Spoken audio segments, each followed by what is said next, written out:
Rinpoche, thank you so much for agreeing to do this interview about the Café. We're so happy that we can have a chat about Dukkha. So Bardo Café has been exploring the question, what is Dukkha, through interviews. And by conducting interviews and just to explore what Dukkha is. And just to start off, could you please explain the meaning of Dukkha? I believe it's a Sanskrit word. If you could please talk more about what the meaning behind Dukkha is.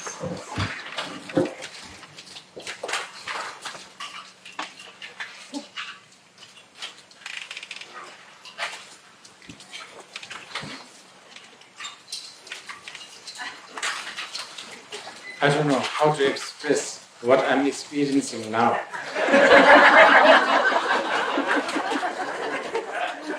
This,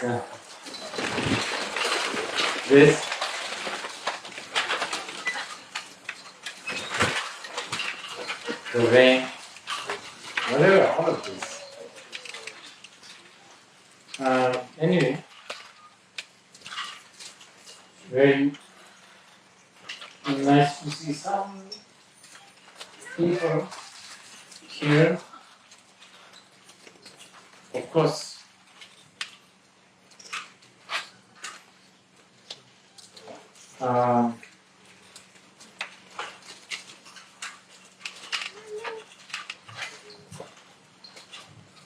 this is, I would say this is the right place to discuss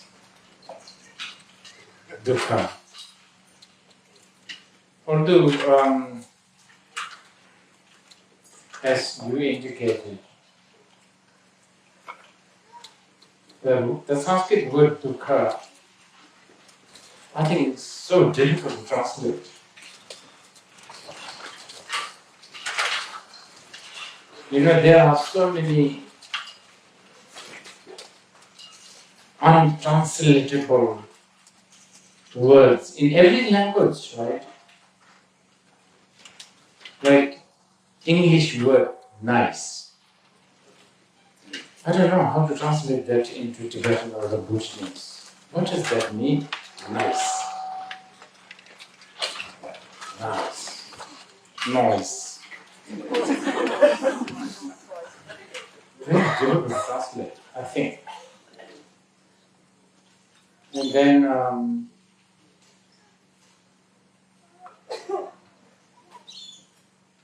I've used this in my recent film, Kuchisabishi. It's a Japanese language. It's something to do with the mouth being lonely. So you just keep on munching something. Not necessarily because you are hungry, but mouth being lonely. For sure, there are so many Aussie terms that even cannot be translated into normal, so-called normal English. And Dukkha, I think, is like that.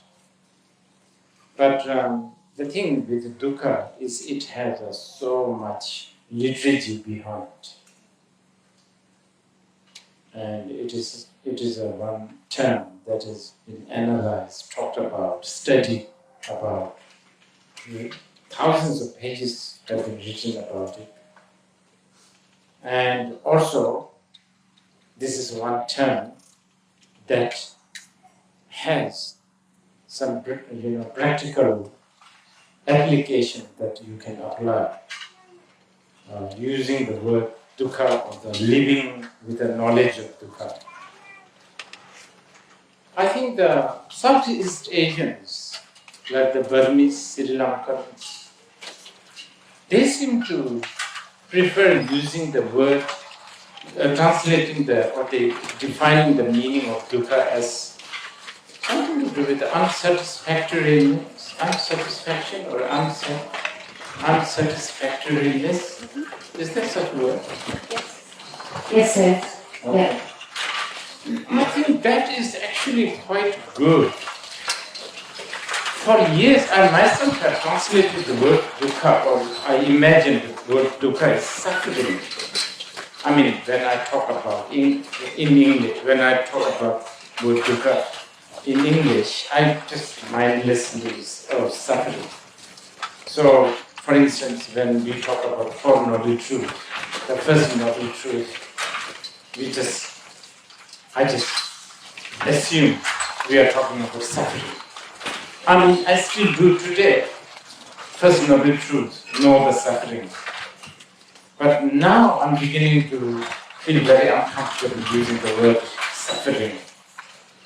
Because I think the English word suffering not only has a little bit of negative connotation, of course, then knowing the suffering, it also brings a little bit of pessimism. Because I think knowing this, the word dukka, if you properly know this word dukka, it doesn't, even optimism,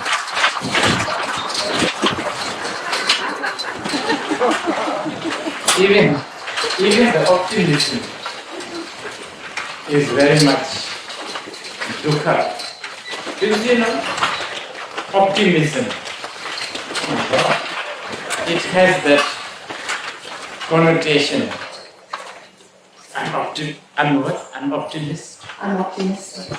Yeah. That does have a tinge of you're not so sure. You're just what do you call it? Optimist.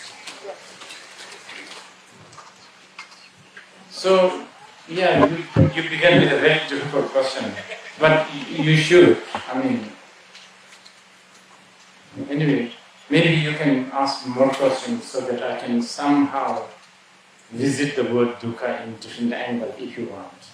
Sure, thank you.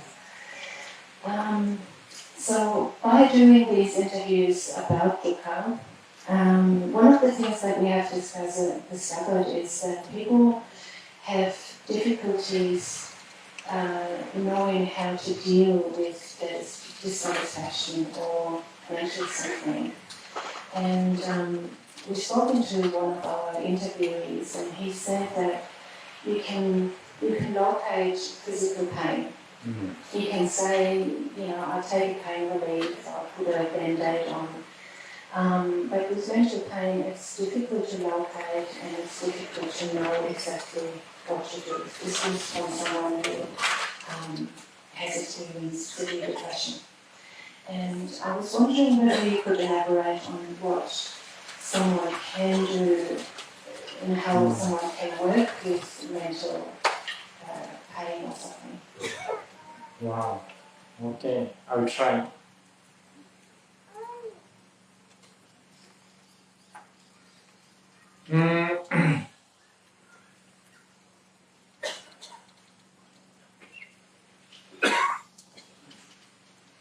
There was a teacher called Chogyam Trungpa Rinpoche.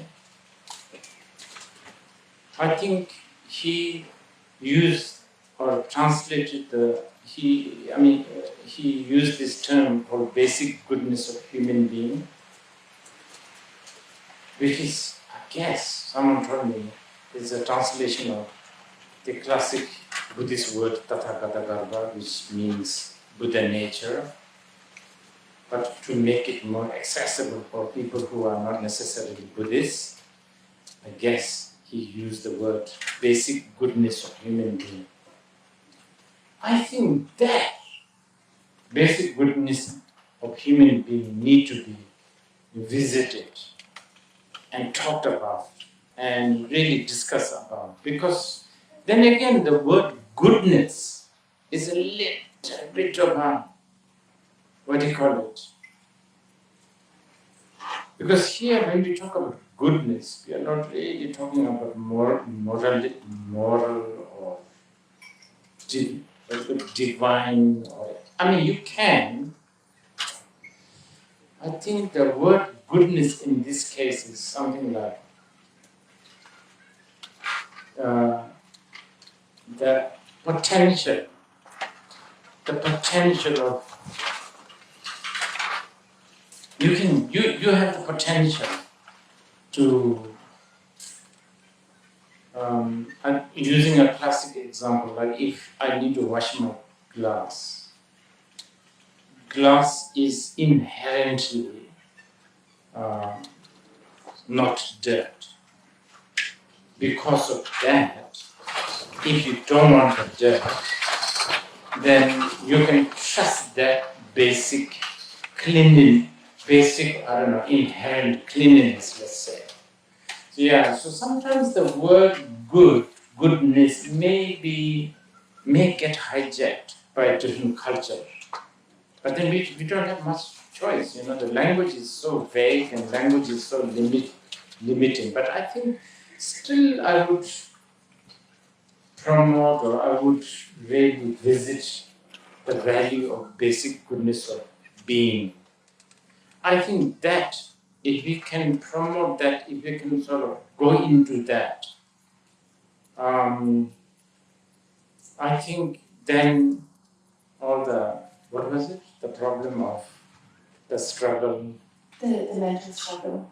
Yeah, mental struggle. I think we have, we can really do something. Yeah. We could sort of promote this one. But this is kind of difficult because the world likes to talk about good and bad. I think we are so accustomed to think in terms of evil and, the opposite of evil. It exists right from the beginning, from childhood. And also the storytellers, they need this. Otherwise, you need an enemy, You need a hero. You need a cause. So there's all that challenge. I don't know. This is again a difficult.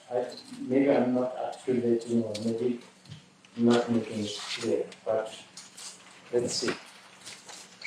No, I think that's right. So what would be, so basic goodness is one of the antidotes, would you say, or? No, it's good, thank you. Actually, basic goodness, okay, so, yeah, very good, thank you. So, the glass is dirty. The dirt is the problem. The solution, usually the solution is the washing it, the soap, the dishwasher, blah, blah, blah, all that. But what the Buddha is saying is the real antidote is the fact that it is not dirt. So the real antidote, you already have it. That's the most powerful. And that basic goodness is the real antidote. But at the moment, I'm using the language antidote out of necessity, just because supposedly there's all these problems. But when you get rid of all the problems, then, and of course antidote is not even an antidote, it's just a base. But as I was saying earlier, interest in knowing the basic goodness and the appetite for knowing the basic goodness is not big. I think people find it so boring, very bland. But that's because we are so used to spicy stuff. Would you say that awareness practices could be helpful in revealing the basic goodness and perhaps helping to calm the mental states? Yes, but part of my body sometimes cringes when I use the words like awareness and mindfulness. Although I have no solution, no other solution, I would still use the word awareness. In fact, when you are totally aware of whatever the truth, like in this case, the basic goodness, that total awareness is the liberation. Now, trying to cultivate that awareness is also the path. So, path is the journey is the goal, and the goal is also the journey. And not only that, in fact, the Buddhists call their teacher or the master Buddha, awaken. Awaken, the Buddha has the connotation of someone who has the perfect awareness. And this actually should not be that difficult to understand. Classic example, if you are aware that when you are having a nightmare, if you are aware that you are having a dream, big chunk of paranoia is already you have liberated. You may keep on dreaming, you may keep on falling, or you may keep on being eaten alive by a, monster. But because you are aware that you are dreaming, already you are liberated, so to speak. Thank you. Would you say that there is other antidotes as well, apart from awareness? Is there other practices that can be helpful as well, like a mindset that we can have? Actually, all Buddhist practice, even those that are seemingly almost like opposite of awareness, such as, dancing, such as making a sand powder artwork, such as tea ceremony, such as flower arrangement. There's the tea, and then there's the heating the water, and then there's like bowing to the tea, and then, all that, rituals. So, at glance, you may think that they're not really awareness, but that's because I think for a lot of us, the word awareness is always associated with something to do with the meditation.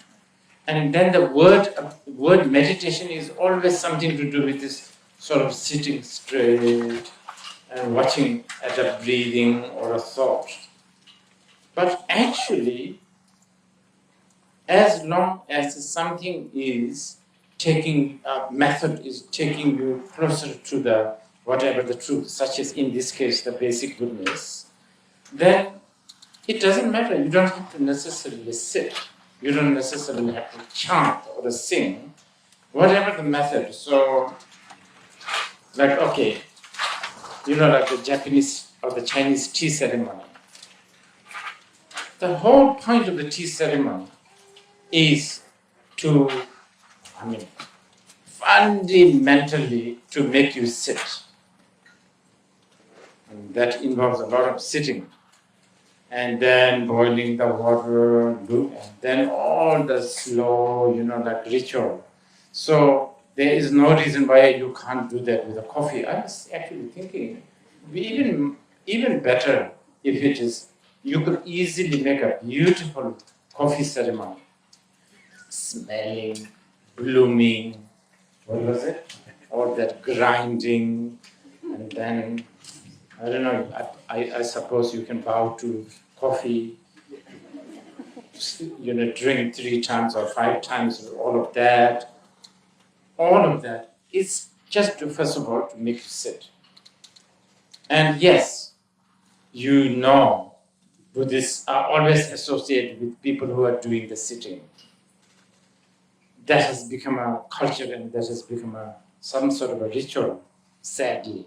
But on the other hand, the sitting does have a more, if you are sitting like this, you are more likely you will be in the zone of awareness than, sipping a mojito and, lying on a hammock or doing a dancing. Although, our masters have said, once you become very savvy with this awareness technique, you should lie on hammock.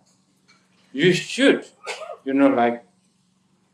do rave party every night, and then try to test yourself how much of your awareness is intact.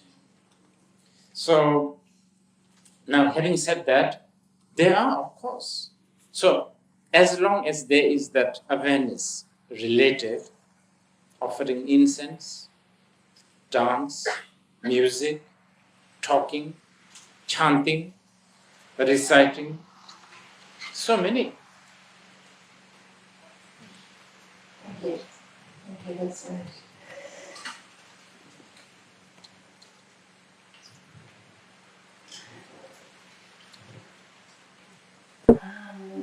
One of the things that the Bardo Café have been talking about is that some things can seem like they make us happy and they bring us joy and happiness, but they actually quickly start going into dukka or unsatisfactoriness or suffering.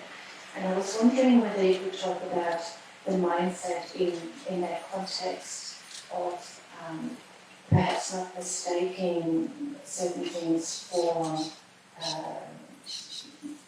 happiness. No, this is important because actually, when you are playing a game,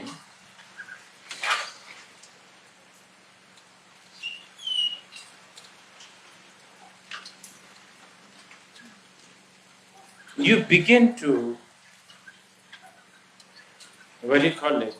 lose the, joy and the bliss.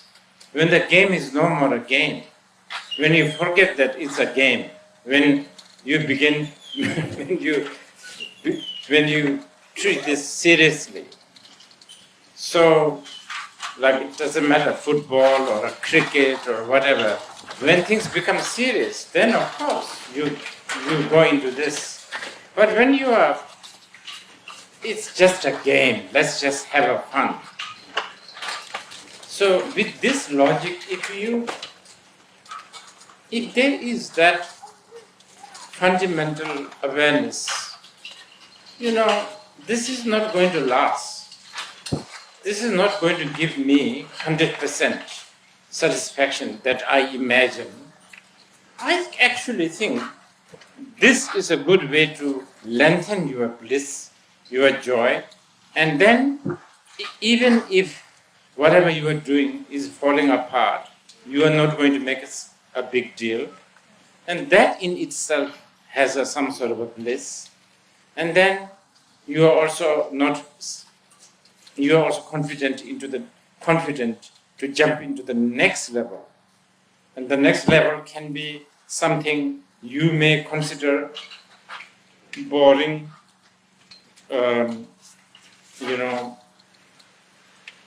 lonely, unbearably lonely. But there, if you are good at applying the method of awareness, then maybe this will also teach you how to play with your loneliness, so to speak. And I think, yes, learning to love the loneliness, learning to love the boredom, these are kind of important method for fishing out the basic goodness of human being we were talking earlier. It sounds to me like less attachment. So trying to perhaps stay detached in some way from outcomes, expectations. Yes, detachment. Year 2025. This is the word not many people want to hear. It used to be a very valuable word. People want to be attached. People want to be so serious. I think it's called value, isn't it? Value. That is one big deception and one big, what do you call it, cage, something called value. But it is also a cage or a zone that most of us, we have to have. I mean, we almost have no choice but to have, because that's the only way to function. Thank you. That's good. So I guess it's the last question. Why should we try to get rid of dukkha? Like what, for our Bardo Café followers who might be struggling with, mental health, what is there to get out of? So if they do put, awareness practices into place, what can they expect to come out of that?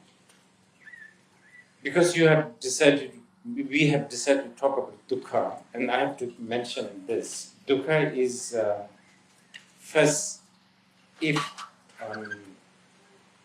the Buddhists say that it is actually the first ever sentence that Buddha uttered after his achievement of nirvana, and when he taught what we call Fourth Noble Truth. So, when in the context of dukkha, it's important that people know the first statement of the Buddha is actually know the suffering. No. Not so much to do with abandoning. But I suppose when you know, I would say almost 90% of why we really struggle with the suffering is because of not knowing it. Not knowing dukkha is dukkha. Unsatisfactoriness is unsatisfactoriness. Once you know it is, already like 90% is light. Then the next step is, what is causing the dukkha? So there Buddha taught the second truth, which is emotion. So here again I will go back, what is emotion in Buddhism? Emotion is actually when you are not with your basic goodness of human being, when you're a little bit astray from the basic goodness of human being, when you are, every function, every thought, every interaction is not based on the basic goodness, then it's always a hope, fear, then that is emotion. And that includes things that we really cherish, such as love. So this is why many times our love is very partial, very, very polarized. Mm-hmm. Thank you so much, Rinpoche. Would you like to add anything that could be helpful in terms of dukkha, sort of Four Noble Truths, worth exploring for people? I think I have already said what I wanted to say. Something. That's just my personal aspiration. That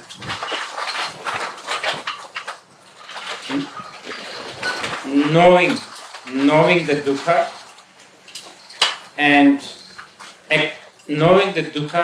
some sort of a quest for basic goodness of human being, these two should be really in the curriculum of kind of everyone, from our very beginners to even the most seasoned ones, because we tend to forget that,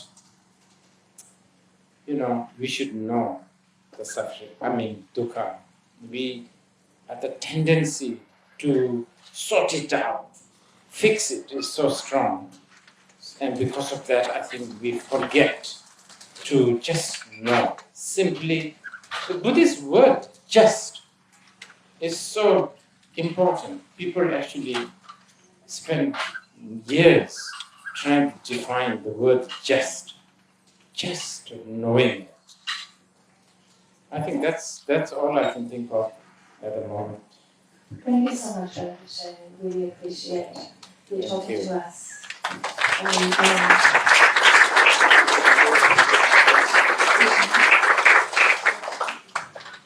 so we've just got a little present for you as well from the Bardo today.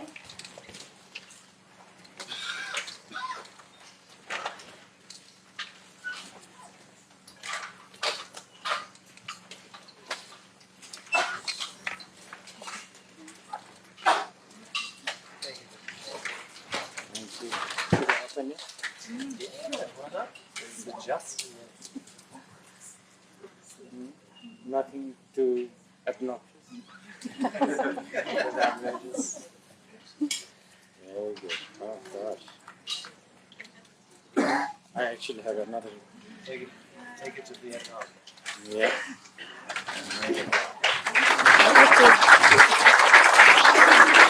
Would you like a bigger one? No, I think should be okay. Yeah? Okay. No? What size is this? Large. Large? Okay.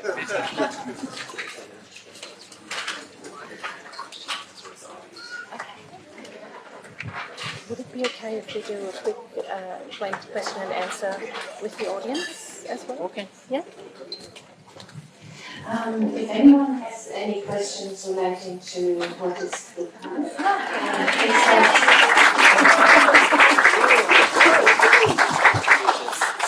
please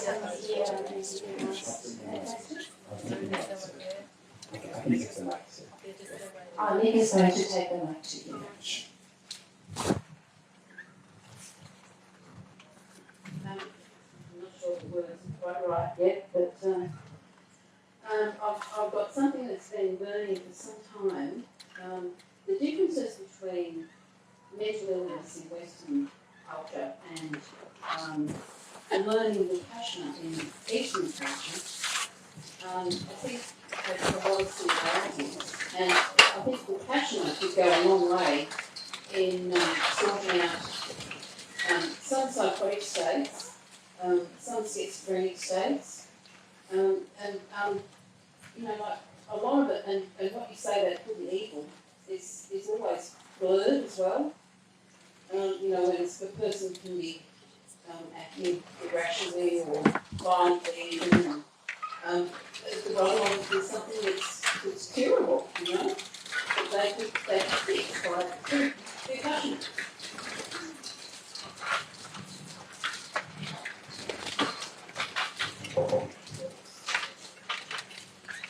Yes. I don't know so much about Western, actually not at all, about Western study of mind, psychology, psychotherapy, etc. But I have I'm guessing this a little bit, based on some of the experience that for some time now, talking with a lot of people, Buddhists, non-Buddhists, but non-Indian, non-Tibetan, non-Chinese, I don't know, maybe non-Japanese. I think there is fundamentally some sort of a miscommunication whenever we talk about mind. Mind is a sort of a new subject, almost. So you are right, this is always going to be quite... But I think a lot of progress has been made. And I have to say, I think when the psychologists and all of these people, whenever they talk about mental health, when they bring the nervous system and all of that into the picture, I have appreciation. I do have appreciation. I think this is because we are talking about the container and contents relationship. So if you want to bring a glass of water, it's important about the relationship between container and contents. I do have appreciation, but somewhere we need to also point out that there is a difference. There seems to be a difference. And I don't know, maybe some people can here contribute to this. The mind, the subject of the mind, the identity of the mind is such a complex thing. It's a really, really complex. When Shakyamuni Buddha was asked what is mind, he gave an answer that has two contradictions in one go. He had to answer, but his answer has three sentences, and in the three sentences there are two contradictions. So he sort of says mind, so as if he's asserting that there is a mind. There is no mind. Immediately he said that. Then right after that he says mind is luminous. And wow, I could easily, confidently say 99.99 contents of the Buddhist teachings are basically these three sentences deciphering. But one thing, the Buddhists have, and I think I'm only talking as a Buddhist. I'm talking about Buddhism just because I'm a Buddhist. But I think so-called Hindus and then Taoists, I think they have a very, very sophisticated technique that has been built for thousands of years to really come face to face with this thing called mind, experientially, so to speak. That is not necessarily connected to nervous system and all of that. Something that really, I think as the time goes by, now especially, I'm sure we will really I think we will come closer, I feel. Already, I was reading or listening to some podcasts, and the way it is talking, it looks like you could almost pop a pill, eat a pill, and you can basically reach the shamatha shinjang for a few hours, just eating that pill. And it's not necessarily addictive or anything like that. Do you want to have the shinjang, perfection? You eat that pill. If that happens, I will be lining up for this this pill. I have no problem because my motivation is not necessarily to get the shinjang, the perfection of the shamatha. Mine is more to understand the vipassana. But if there is a help of a chemical that will actually make your mind not distracted, even for a few hours, worth it.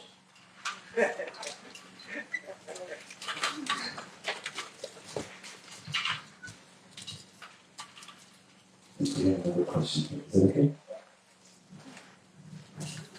I was also wondering to say a little bit about what Bardo Café is and what we're doing for people who don't actually know. Also, for Rinpoche, there seems to be a trend which is disturbing, where a lot of young people are they're very interested in being on the spectrum to make that special. And some people definitely are. But it seems to be like young people introducing themselves like I'm ADHD or I'm this, that, the other. And like for Rinpoche, because you've spoken a bit about identity, and it's almost like a lot of young people needing just to identify one of the that dukka and uncomfortableness and identifying with that.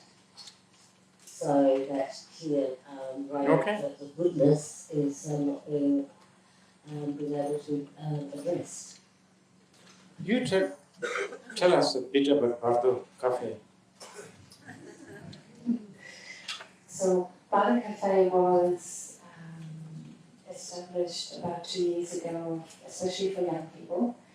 And we are now, at the moment, we are exploring what is Dukkha by doing interviews and also offering awareness workshops and also some sort of fun events as well to create a community for young people to come to and be part of, but also exploring some Buddhist concepts that might help them to deal with mental struggles in their life. To make that easier for them. You want to know identity? About identity? Wow, that is dukkha itself. And we know this very well. Identity crisis is not going to go away that soon. And in this way, actually, there are always talk about AI revolution, AI, artificial intelligence. And I don't know, sometimes secretly I'm kind of happy because I feel that artificial intelligence will finally make people realize what is taught at the peak of Rajgriha, Borcher's peak, by the Buddha. The title of the teaching is Prajanaparamita, Heart Sutra. Finally, people will understand. Finally, people will say, wow, that is it. Because I think artificial intelligence is going to, force us to really look into the crisis. But the identity crisis, as the Buddhist masters have relentlessly, written, talked, that's there, isn't it? Ever more, now, more than ever. And those people who claim to have that, who claim the identity of more wholesome, liberal, more open-minded, their identity is also very, they call it open, but actually that's very narrow also. So identity is always very narrow. And then of course the social media, the avatar culture, that's not helping. My identity on one of the social media platform is Obi-Wan Kenobi. I don't know, just because I like that character. When I was in Vietnam this time, someone said, you should change that Obi-Wan Kenobi to Yoda because I have more wrinkles. Okay.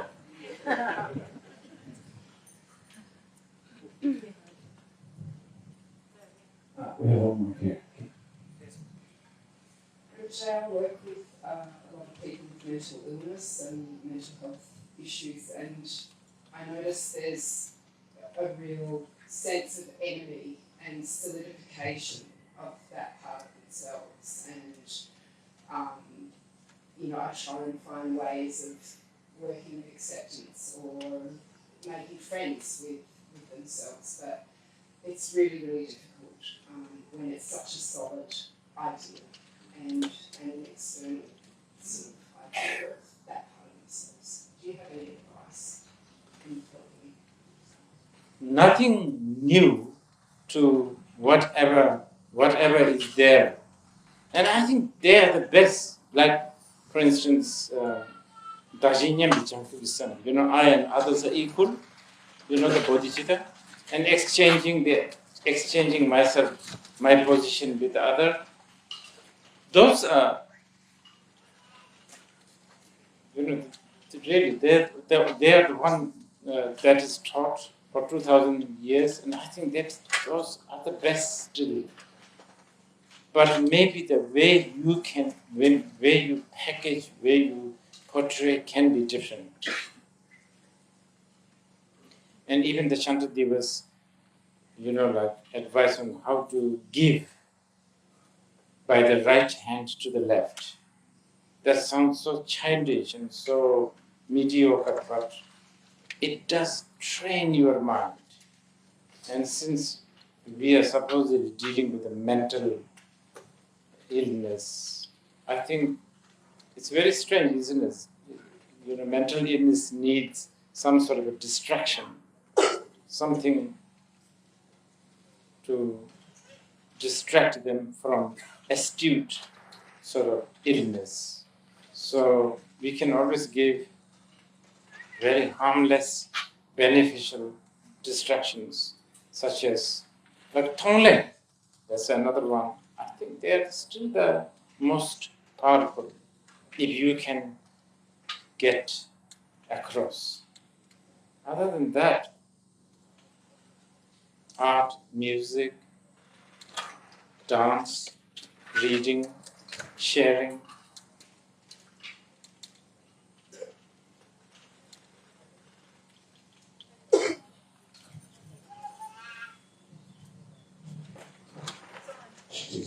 Do you have time for one?